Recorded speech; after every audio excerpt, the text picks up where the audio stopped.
லயனா dates, இது தரும் ஆரோக்கியம் இயற்கையானது. லயனா பிரீமியம் டேட்ஸ். ஆச்சி மசாலா. எந்த சமையலும் ருசி தேடும் ரகசியம் 20 ரூபாய். இந்த அமாவாசை சர்வ அமாவாசை. சர்வம் அப்படின்னா அனைத்தும், முழுவதும் அப்படின்னு அர்த்தம். 12 அமாவாசைகளும் நீங்கள் தர்ப்பணம் கொடுத்து முன்னோர்கள்ட்ட இருந்து ஆசீர்வாதம் வாங்குறத இந்த அமாவாசையை நீங்கள் திதி தர்ப்பணம் கொடுத்து யூஸ் பண்ணிக்கிட்டீங்க அப்படின்னா ஏன் அப்போ நம்ம அமாவாசை தான் சொல்லுவோம். சதுர்த்தசி எதுக்காக அமாவாசை அப்படின்னு அன்னைக்கு ஆக்சுவலாக அமாவாசையே இல்லை. உயிரோடு இருக்கிறவங்களுக்கு மாலை போட்டால் ஏற்றுக்குவாங்க, உயிரோடு இருக்கிறவங்க ஃபோட்டோவுக்கு மாலை போட்டால் ஏற்றுக்க மாட்டாங்க. ஆனால் உயிரோடு இருக்கிறவங்களுடைய படத்துக்கு மாலை போடலாம் தான். இந்த வழிமுறையை பின்பற்றுறவங்க தான் ஷார்ட்கட்டில் போய் ஜெயித்தவங்களே. அதனால் நீங்கள்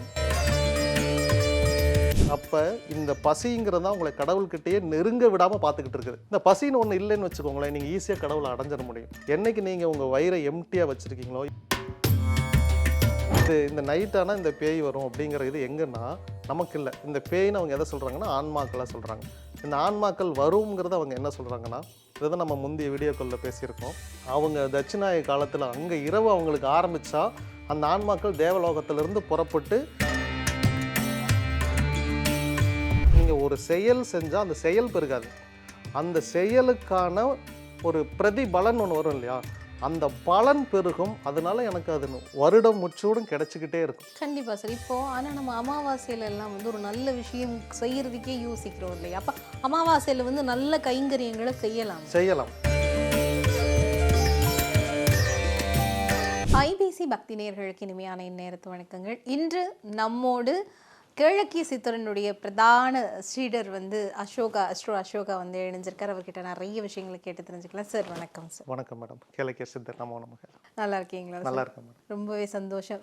நீண்ட நாளுக்கு பிறகு மீண்டும் நிறைய விஷயங்கள் பேச போகிறோம். குறிப்பாக அமாவாசைன்றது மாதம் வரும், நம்ம எல்லாருக்குமே தெரியும். ஆனால் இந்த சர்வ அமாவாசை அப்படிங்கிற ஒரு பேரில் ஒரு அமாவாசை இப்போ வரப்போகுது. அதை பற்றி சொல்லுங்கள் சார். அதோட சிறப்பு என்ன? இந்த சித்திரை மாதம் என்றாலே சிறப்பு தான். வருடம் இப்போ ஆரம்பமாகுது. அமாவாசை அப்படின்னா என்ன அப்படின்னா, சூரியனும் சந்திரனும் ஒரே இடத்துல ஒரே வீட்டில் இருக்கக்கூடிய அமைப்பு அமாவாசை. இந்த அமாவாசை சர்வ அமாவாசை. சர்வம் அப்படின்னா அனைத்தும், முழுவதும் அப்படின்னு அர்த்தம். 12 அமாவாசைகளும் நீங்கள் தர்ப்பணம் கொடுத்து முன்னோர்கள்ட்ட இருந்து ஆசீர்வாதம் வாங்குறத ஒரே அமாவாசையில் பெறது தான் சர்வ அமாவாசை. இதுதான் அந்த முழுமைக்கும் தேவையான மொத்த பலன்களையும் இந்த ஒரே மாதத்தில் இது கொடுத்துரும். எப்படி இதில் கொடுக்கும் அப்படின்னு அடுத்த கேள்வினா, இந்த தேதி சித்திரை மாதத்தில் சூரியன் உச்சத்தில் இருக்கிறார். இவர் கூட சந்திரன் இணைஞ்சிருக்கிறார். சூரியன் ஒரு ஆற்றல் காரகன், சந்திரன் மனோகாரகன், மனநிலைமை, மன அமைதி, இது எல்லாமே. இந்த ரெண்டும் இப்போ ஒருங்கே அணைஞ்சு உச்சத்தில் இருக்கிறங்காட்டி இவருடைய பலாபலன்கள் அதீத அளவில் மக்களுக்கு கிடைக்கும். இந்த அமாவாசையை நீங்கள் திதி தர்ப்பணம் கொடுத்து யூஸ் பண்ணிக்கிட்டீங்க அப்படின்னா உங்கள் வாழ்க்கைக்கு தேவையான மொத்த ஆசீர்வாதங்களும் உங்கள் முன்னோர்கிட்ட இருந்து தொடர்ந்து கிடைச்சிக்கிட்டே இருக்கும். இனி அடுத்து நம்ம அக்ஷய திருதியை அப்படின்னு ஒன்று கொண்டாட போகிறோம். எல்லாமே சூரியனை பேஸ் பண்ணியே. சூரிய கடவுள் கொடுத்தது தான் இந்த அக்ஷய பாத்திரமே. திரௌபதி அம்மாவுக்கிட்ட கொடுத்தாங்க. அதே மாதிரி இந்த அக்ஷயம் அப்படின்னா என்ன அர்த்தம்னா அழிவு இல்லாதது. அதே மாதிரி தான் இந்த சித்திரையில் நீங்கள் என்ன துவங்குறீங்களோ அது அழிவில்லாதது அப்படின்னு பொருள். இந்த சர்வ அமாவாசைக்கு முந்தின நாள் சதுர்த்தசி, அதற்கு பேர் போதாயன அமாவாசை அப்படின்னு சொல்லுவாங்க. ஏன் அப்போ நம்ம அமாவாசை தான் சொல்லுவோம். சதுர்த்தசி எதுக்காக அமாவாசை அப்படின்னு? அன்னைக்கு ஆக்சுவலாக அமாவாசையே இல்லை, அடுத்த நாள் தான் அமாவாசை. இதே கேள்வியை மகாபாரதத்துலேயும் கேட்டாங்க. அதாவது நம்ம முன்னோர்கள் என்ன புரிஞ்சு வச்சுருந்தாங்கன்னா, மகாபாரத போரில் கௌரவர்கள் ஜெயிக்கணும் அப்படின்னா இப்போ நம்மளுடைய திறமை மட்டும் பத்தாது, முன்னோர்களுடைய ஆசையும் வேணும்.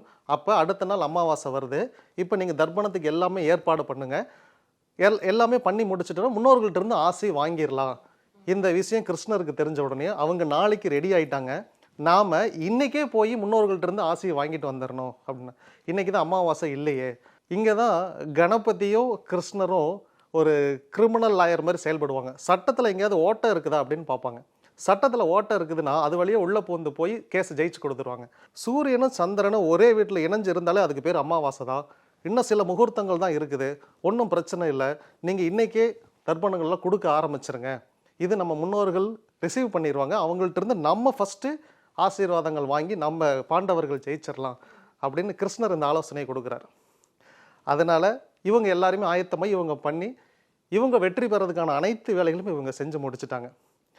என்றைக்குமே நம்ம புழக்கத்திலையுமே கூட இப்போ தாத்தாவோட சொத்து பேரனுக்கு தான் அப்படின்னு ஒரு லூப் ஹோல் இருக்குது. இதை எங்கே ஒருத்தர் பயன்படுத்தினார்னா, அப்பா மகனுக்கு எந்த சொத்தும் போகாதுன்னு உயில் எழுதிட்டார். எனக்கும் என் மகனுக்கும் எந்த உறவும் இல்லை, இந்த சொத்தில் எந்த பாகமும் இல்லை. அப்போ இவருக்கு ஒரு பையன் பிறகுது, மகனுக்கே கிடைக்கல, எங்கள் பேரனுக்கு கிடைக்க போதுன்னு எல்லாரும் நினச்சிட்டு இருக்கிறப்ப சட்டத்தில் ஒரு இடம் இருக்குது, தாத்தாவோட சொத்து பேரனுக்கு டைரெக்டாக வரும்னு சொல்லிட்டு இப்படி நம்மளை பைக்காட் பண்ணி கூட்டிகிட்டு போய் ஆசீர்வாதங்களை வாங்கி கொடுக்கக்கூடிய ஒரு அமாவாசை தான் இந்த போதாயன அமாவாசை. இது சார் கரெக்டாக இந்த சர்வ அமாவாசை எப்போ வருது? இப்போ சர்வ அமாவாசையில் நம்ம வந்து இந்த முன்னோர்களுக்கான கடன்கள் திதிகள் செய்கிறத காட்டிலும் இந்த போதாயன அமாவாசையில் செய்கிறது மிதமிஞ்சிய பலன் அப்படின்ற ஒரு விஷயத்தை நீங்கள் இந்த மகாபாரத கதை மூலம் சொல்லியிருக்கீங்க. இந்த போதாயன கால அமாவாசை அப்படிங்கிறது எப்போ வருது? அந்த டேட் டைம் அதை சொல்லிடுங்க. சித்திரை மாதம் 16 வியாழக்கிழமை மற்றும் வெள்ளிக்கிழமை, இந்த 2 நாளுமே அமாவாசைகள். வியாழக்கிழமை போதாயன அமாவாசை, வெள்ளிக்கிழமை சர்வ அமாவாசை. என்ன நேரத்தில் வருதுங்க சார்?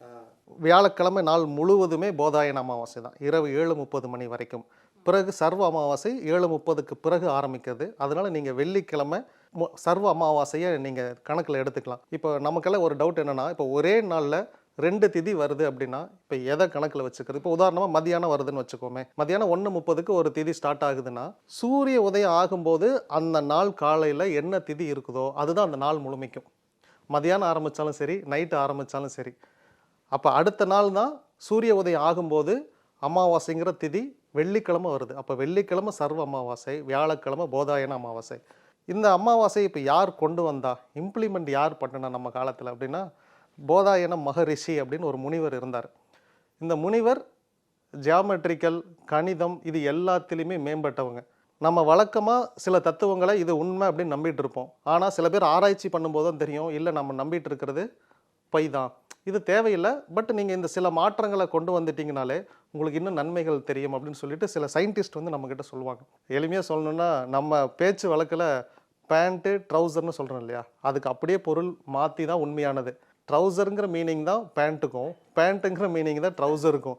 ஆனால் இதை நான் சொன்னேன்னா ஏற்றுக்க மாட்டாங்க.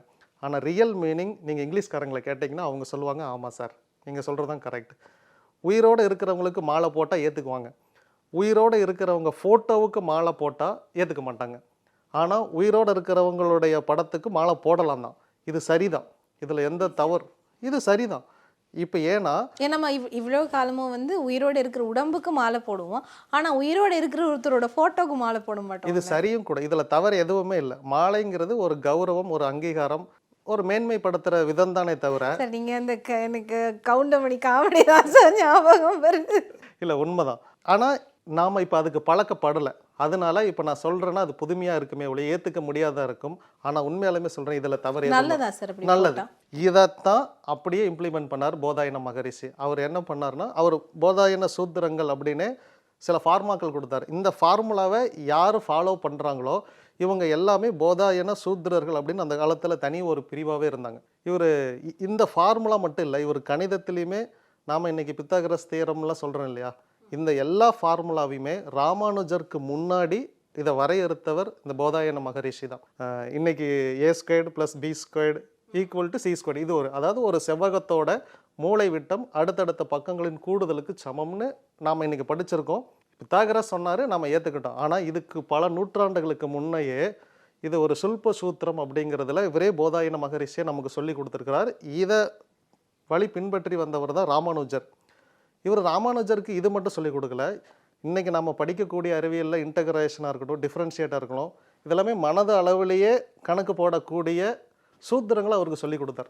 நமக்கு உண்மையிலுமே பேப்பரும் பேனாவும் கொடுத்தாருமே இதை ஒர்க் அவுட் பண்ணுறது கால்குலேட்டர் இல்லாமல் இதை பண்ண முடியாது. ஆனால் இதை மனக்கணக்கிலே போடக்கூடிய ஷார்ட்கட் மெத்தடை இவர் தான் ராமானுஜருக்கே சொல்லிக் கொடுத்தார். இந்த ராமானுஜர் பின்னாடி இதை எளிமையாக்கி தான் நம்ம இன்றைக்கி எல்லாருமே படிச்சுக்கிட்டு இருக்கிறோம். அதனால் இந்த வழிமுறையை பின்பற்றுறவங்க தான் ஷார்ட்கட்டில் போய் ஜெயித்தவங்களே. அதனால் நீங்கள் போதாயன அமாவாசைக்கு திதி தர்ப்பணம் நீங்கள் தாராளமாக கொடுக்கலாம். எளிதில் உங்களுக்கு வெற்றி கிடைக்கும். கண்டிப்பாக. இப்போ நீங்கள் சொன்ன அந்த விஷயத்தில் தான் சார் என்னோட மூளை அங்கேயே ஸ்டக்காகி நிற்கிது. இப்போ உயிரோடு இருக்கிறவருக்கு மாலை போடலாம், அது ரொம்ப நல்லது, அவருக்கு நல்லது அப்படின்னு சொல்லிங்க. என்ன மாதிரியான நன்மைகள் கிடைக்கும், எப்போ மாலை போடலாம், அவரோட பிறந்தநாள் அன்னைக்கு போட்டுடலாமா, அதை பற்றி சொல்லுங்கள். மாலை முதல்ல எதுக்காக போடுறோம் அப்படின்னா, இந்த பூக்களுக்குன்னு சில தன்மைகள் இருக்குது. இந்த பூக்கள் வந்து அது பூக்கும் போதே அது நினைக்குமா நாம் இதை உயரிய ஒரு இடத்துக்கு தான் போகணும், அதனால தான் சாமிக்கு அணிவிச்சிருந்தேன். ஒன்று சாமிக்கு அணிவிக்கணும், இல்லையா ஊரில் யார் பெரியவங்களோ மதிப்பு மிக்கவங்களோ அவங்களுக்கு இது அணிவிக்கணும், அந்த பூக்களே நினைக்கும்னு சொல்லுவாங்க. ஒவ்வொரு பூக்களும் பூக்கும்போது அப்படி நினச்சிட்டே பூக்குமா. மனுஷங்களுக்கு நீங்கள் அதை போட்டிங்கன்னா உண்மையிலுமே அவங்க கடவுளுக்கு நிகரானவர், ஒரு மதிப்பு மிக்கவர், குருமார்கள். இந்த மாலையை நீங்கள் அணிவிச்சாலே உங்களுக்குள்ள ஒரு ஆற்றல் நிச்சயமாக பெருகும். எப்படி தேன் சாப்பிட்டா நல்லதோ அதே மாதிரி இந்த மாலை அணிவிச்சாலே உங்களுக்குள்ள பல சக்திகள் பெருகும். இது இயல்பு தான். அது வந்து நமக்கு போட்டால் இப்போ திருமணமாக இருக்கட்டும், ஒரு நல்ல காரியமாக இருக்கட்டும், கோவில் காரியமாக இருக்குது, இந்த மாதிரி மனிதர்களுக்கு மாலை போடுறேன். ஆனால் நீங்கள் சொல்கிறது அவங்களுடைய ஃபோட்டோக்கு, அதுதான் எப்படி உருவப்படத்துக்கு நிச்சயமாக போடலாம். இப்போ என்னோடய உருவப்படத்துக்கே அவங்க மாலை போட்டாங்கன்னா நான் அதை சரின்னு தான் சொல்லுவேன். அவங்க நான் உயிரோடு தான் இருக்கிறேன், அந்த ஒரு மாலையோ ஃபோட்டோவோ என்னை தீர்மானிக்கிறது இல்லை. ரெண்டாவது அதை கனப்படுத்துகிறோம், அவ்வளோதான். இங்கே மற்றபடி அவங்க இறந்துட்டாங்க அப்படிங்கிற டினோஷனில் இங்கே எதுவுமே கிடையாது. இது வந்து ஒரு கௌரவப்படுத்துகிறோம், அவ்வளோதான். கண்டிப்பாக சார். இப்போ இந்த போதாயன அமாவாசையாக இருக்கட்டும், சர்வ அமாவாசையாக இருக்கட்டும், என்ன மாதிரியான பிரார்த்தனைகளை, என்ன மாதிரியான விஷயங்களை, வழிபாட்டு முறைகளை வந்து நம்ம இந்த நாட்களில் செய்யணும்? 2 விஷயம். ஜோதிடத்தில் பார்த்தீங்கன்னா ஒரு கிரகம் ஒன்றா இருக்கும்போது எதிரெதிர் திசையில் 180 டிகிரியில் இருக்கும்போது ஒரே பலன்களை கொடுக்கும். இப்போ சூரியனும் சுக்கிரனும் ஒன்றா இருக்காங்கன்னு வச்சுக்கோங்களேன், சூரியனும் குருவும் வச்சுக்கோங்க, சூரியனும் குருவும் ஒன்றா இருக்காங்க, 7ஆம் பார்வையில் சமசப்தமாக பார்த்துக்கிறாங்க அப்படின்னாலும் ஒரே பலன்களை கொடுக்கும். ஆனால் இந்த சூரியனும் சந்திரனும் மட்டும் ஒன்றா இருக்கும்போது ஒரு விதமான பலன்கள், இதுக்கு நேர் எதிர்மறையான பலன்களை அதே கிரகம் 180 டிகிரியில் இருக்கும்போது கொடுப்பாங்க. அமாவாசையிலிருந்து வளரக்கூடியவர் அவர் சுபர், திரும்ப தேயக்கூடியவர் அவர் அசுபர், கேரக்டரே மாறுது. ஆனால் வேறு எந்த கிரகமும் ஒரே ராசியில் இருந்தாலும் சரி, பார்த்துக்கிட்டாலும் சரி, ஒரே பலன்களை கொடுப்பாங்க. இந்த 2க்கும் ஏன் சக்தி அப்படின்னா, நம்மளுடைய நாட்காட்டி வடிவமைக்கப்பட்டதே சூரியன் சந்திரன் இவங்க 2 பேரும் அடிப்படையாக கொண்டு. நான் முன்னாடியே சொல்லியிருக்கிறேன், 33 கோடி தேவர்கள் அப்படிங்கிறதுல இந்த சூரியனும் இந்திரனும் வருவாங்க. அப்படின்னா 33 கோடி அல்ல, 33 கோட்டி அப்படிங்கிற சமஸ்கிருத வார்த்தை. அந்த கோட்டி அப்படிங்கிறதுக்கு வகை அப்படின்னு அர்த்தம். அந்த 33 வகையான வேலைகளை செய்யக்கூடியவர்களில் தலைவர்கள்னு 2 பேர் இருப்பாங்க இல்லையா, அந்த தலைவர்கள் 2 பேர் தான் சூரியனும் சந்திரனும். இவங்களை வச்சு தான் நீங்கள் ஒரு நாளையே கணக்கிட முடியும். இந்த நாளை வச்சு தான் வருஷம், யுகம், இந்த கிரேத யுகம் பிறந்தது, இது எல்லாமே இதில் இருந்து தான் ஆரம்பிச்சது. அதனால இவங்க தான் தி 1 and 2. அழியாத ஆற்றல் மூலத்தை கொண்டவர் சூரியன், மனநிலையை குறிக்கக்கூடியவர் சந்திரன். இந்த நாளில் நீங்கள் விரதம் இருந்தீங்கன்னா, சாப்பாடுன்னு ஒன்று இந்த வயிற்றுக்குள்ளே போகலன்னா நீங்கள் கடவுளாக மாறிக்கிட்டு இருக்கிறீங்க அப்படின்னு அர்த்தம். அதனால தான் அந்த பசி பிணியை போக்கும். பிணிங்கிறது நோய் அப்படிங்கிற வார்த்தை மட்டும் இல்லை, பிணி அப்படிங்கிறதுக்கு ஒரு சைத்தான் என்ன வேணாலும் நீங்கள் வச்சுக்கலாம், ஒரு கொடூரமான அப்படின்னு நீங்கள் ஒரு வார்த்தை, ஒரு பேட் எனர்ஜி அப்படின்னு நீங்கள் வச்சுக்கலாம். அப்போ இந்த பசிங்கிறது தான் உங்களை கடவுள்கிட்டயே நெருங்க விடாமல் பார்த்துக்கிட்டு இருக்குது. இந்த பசின்னு ஒன்று இல்லைன்னு வச்சுக்கோங்களேன், நீங்கள் ஈஸியாக கடவுளை அடைஞ்சிட முடியும். என்னைக்கு நீங்கள் உங்கள் வயிறை எம்டியாக வச்சுருக்கீங்களோ இப்போ நீங்கள் கடவுளுக்கு நெருக்கமாக இருக்கிறீங்க அப்படின்னு அர்த்தம். இதில் ஏன் நான் அமாவாசை அன்னைக்கு விரதம் இருக்கணும் அப்படின்னா, உங்கள் வயிறு எப்போ எம்டியாக இருக்குதோ இந்த காஸ்மிக் எனர்ஜி இதை அதிகமாக பிடிச்சி இழுக்கும், அதிகமாக ரிசீவ் பண்ணி இந்த உடலை அழியாத தன்மைக்கு கொண்டு போகும். பட் நம்ம என்ன புரிஞ்சுருக்கிறோன்னா, சாப்பிடலைன்னா இந்த செல்கள் எல்லாம் செத்துரும். இது அறிவியல், இது வந்து ஆன்மீகம். நீங்கள் இந்த உடலை அழியாத நிலைக்கு கொண்டு போகிறத தடுத்தீங்கன்னா இந்த உடலுக்கு மரணம் என்பது ஒன்று வரும். இதை பசியிலேயே விட்டுட்டே இருந்தீங்க அப்படின்னா, உள்ள ஆக்சிஜன் மட்டும் கொடுத்துக்கிட்டே இருக்கீங்க, நீர் மட்டும் கொடுக்குறீங்க அப்படின்னா இந்த உடல் அழியாது, இது காயக்கல்பமாக மாறிடும். இப்போது நான் கடவுளை அடையணும் அப்படின்னா எனக்கு ஒரு ஞானம் வேணும். இந்த ஞானம் எனக்கு எப்போ கிடைக்கும்னா பௌர்ணமியில் கிடைக்கும். அதனால் இந்த உடலை அழியாத நிலைக்கு கொண்டு போகிறதுக்கு நீங்கள் அமாவாசையில் விரதம் இருங்க. அடுத்து நீங்கள் இறைவனை அடையணும் அப்படின்னா நீங்கள் பௌர்ணமியில் விரதம் இருங்க. நீங்கள் பௌர்ணமியில் விரதம் இருக்கிறப்ப உங்களுக்கு தூக்கம் வராது. இப்போ கிரிவலம் போவாங்க சித்ரா பௌர்ணமிக்கு வழக்கமாக. எல்லா கோயிலுமே இரவு பூஜைகள், பௌர்ணமி நில ஒளி நம்ம மேலே படணும், அது அந்த மாதிரி நிலா சாப்பாடு சாப்பிட்ருப்பாங்க, நிலா சோறு ஆக்கியிருப்பாங்க. இதெல்லாம் ஏன் பண்ண, அப்போ நீங்கள் பாருங்கள் பௌர்ணமி காலத்தில் உங்களுக்கே தூக்கம் வராது. 11:30 மணி ஆயிரும் தூக்கம் வர்றதுக்கு. ஏன் வரல அப்படின்னா, இந்த ஒளி பட்ட உடனே நம்ம பிரெயின் வந்து முழிச்சுக்கும். பிரெயின் தூங்கினா தான் அதுக்கு பேர் தூக்கம். இந்த பிரெயின் முழிச்சிருக்கிறப்ப உங்களுக்கு தூக்கம் வராது. அதனால அவங்க சொல்கிறாங்க, இப்போ நீ முக்தியை தேடி ஒரு சிந்தனை பண்ணு, அது உனக்கு ஈஸியாக கிடைக்கும். இதை அமாவாசையில் ஏன் நம்ம முக்தியை தேடலை அப்படின்னா, இங்கே 0 ஆயிடுச்சு. இந்த 0வை வச்சுக்கிட்டு நம்மளால் அறிவை ஒன்றும் ஆக்டிவேட் பண்ண முடியாது. அவங்க என்ன சொல்லி கொடுத்துருக்காங்கன்னா, நாம் ஏன் இதில் திதி தர்ப்பணமும் ஆட் பண்ணிக்கிட்டோம். விரதம் இருக்கிறோம், திதி தர்ப்பணமும் ஏன் ஆட் பண்ணி கொடுக்குறோன்னா, பொதுவாக சொல்லுவாங்க நைட் ஆனால் பேய் வரும் அப்படிம்பாங்க, பகலில் வராது இப்படின்னு ஒரு கருத்து இருக்குது. இந்த நைட் ஆனால் இந்த பேய் வரும் அப்படிங்கிற இது எங்கன்னா நமக்கு இல்லை. இந்த பேய்னு அவங்க எதை சொல்கிறாங்கன்னா ஆன்மாக்களாக சொல்கிறாங்க. இந்த ஆன்மாக்கள் வருங்கிறத அவங்க என்ன சொல்கிறாங்கன்னா, இதை தான் நம்ம முந்தைய வீடியோக்களில் பேசியிருக்கோம். அவங்க தட்சிணாய காலத்தில் அங்கே இரவு அவங்களுக்கு ஆரம்பித்தா அந்த ஆன்மாக்கள் தேவலோகத்திலிருந்து புறப்பட்டு இந்த பூலோகத்துக்கு வருவாங்க.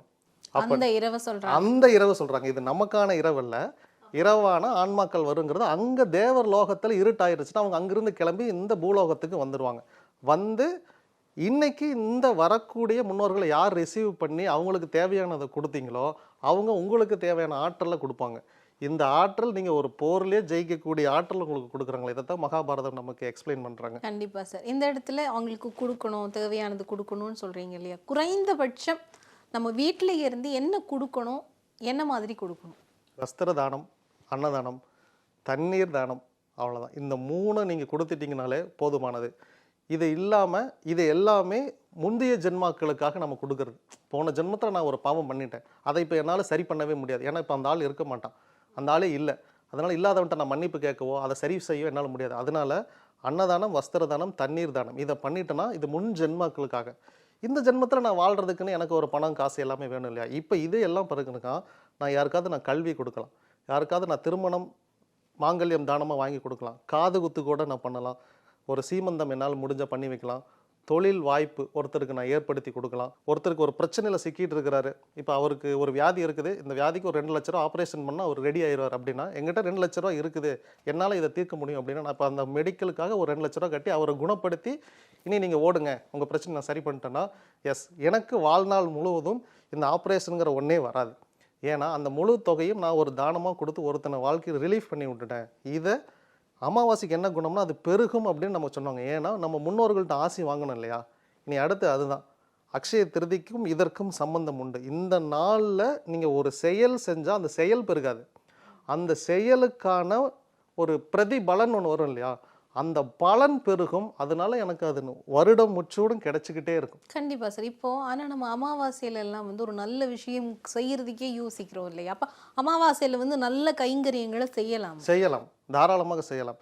இவங்க என்ன புரிஞ்சிருக்காங்கன்னா, இயல்பா ஒரு நாளுக்குன்னு சக்தி இருக்குதான்னு கேட்டால் அந்த நாளுக்குன்னு சக்தி இருக்குது, அமாவாசையில் அந்த நாளுக்குரிய சக்தி இல்லை. இது நீங்கள் புரிஞ்சுக்கணும். அதாவது நான் வந்து ஒரு கடையை வந்து வாடகைக்கு எடுத்தேன், எனக்கு ஆஃபீஸ் போடணும்னு சொல்லிட்டேன். அது வந்து எல்லாராலையும் ரிஜெக்ட் பண்ணப்பட்ட கடை. என்னை கேட்டாங்க, நான் அந்த கடையை எடுத்துக்கிறேன் அப்படின்னு. இல்லை சார் அது வேண்டாம், அது யாருமே ராசியே இல்லாத கடை அப்படின்னு எல்லாருமே சொன்னாங்க. நான் சக்ஸஸ் பண்ணி காட்டுறேன் அப்படின்னு சொல்லி நான் அந்த கடையை எடுத்து நான் ஆஃபீஸ் போட்டு நான் சக்ஸஸ் பண்ணேன். எப்படி நீங்கள் இதை சக்ஸஸ் பண்ணீங்க அப்படின்னு கேட்டாங்க. அந்த புண்ணியாச்சரியம் அந்த உள்ளே போகிற ஃபங்க்ஷனுமே நான் அஷ்டமி நாள் அன்னைக்கு பண்ணினேன். அதையும் சொன்னேன், அஷ்டமி நாளுக்கு நீங்கள் பண்ணக்கூடாதுன்னு நான் பண்ணி காட்டுறேன் அப்படின்னு சொல்லி பண்ணி சக்ஸஸ் பண்ணேன். கேளக்கிய சித்தர் சிலையுமே அஷ்டமி நாளில் தான் நான் பிரதிஷ்டை பண்ணேன். இப்போ நான் என்ன சொன்னேன்னா, அந்த நாளுக்கு இது லிஃப்ட்டில் நீங்கள் போகிற மாதிரி தான். இப்போ இந்த பில்டிங்க்கு லிஃப்ட் இருக்கா? இருக்குது. அப்போ நீங்கள் அந்த நாளுக்குன்னு சக்தி இருந்தால் லிஃப்ட்டில் ஏறி போகிற மாதிரி தான்.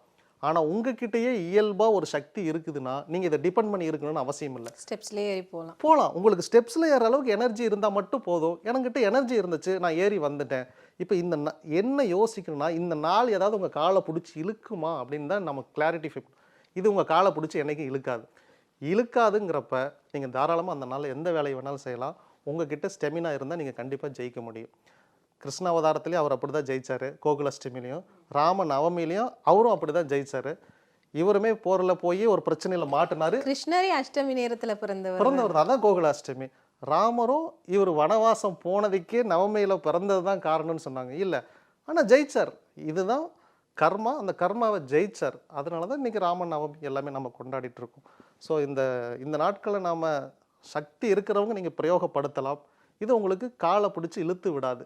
கண்டிப்பாங்க சார். அதாவது இந்த அமாவாசை அப்படிங்கிறது எவ்வளவு தூரம் ஒரு வாழ்க்கையில் முன்னேற்றத்தை தரக்கூடியது. நாம் தேடி போகிற ஒரு நாட்கள் எல்லாவற்றையும் வந்து விட மிக மிகப்பெரிய ஒரு பலாபலனை தரக்கூடியது.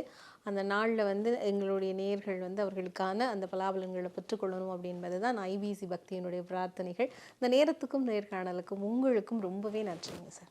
கேளக்கிய சித்தர் நமோ நமக. பூமேவு ஷண்முக விலாசமும் மீராறு புருவமும் கிரீடமுடியும் பொட்டுணுதலும் கனக குண்டலமும் அருள் மாறி பொழியும் ஈராறு விழியும் மாமேவு செம்பவள வாய்மந்த காசமும் மாலையணியும் கழுத்தும் வாகு கேயூரமும் ஈராறு புயமும் கையும் வடிவேலும் அபயகரமும்.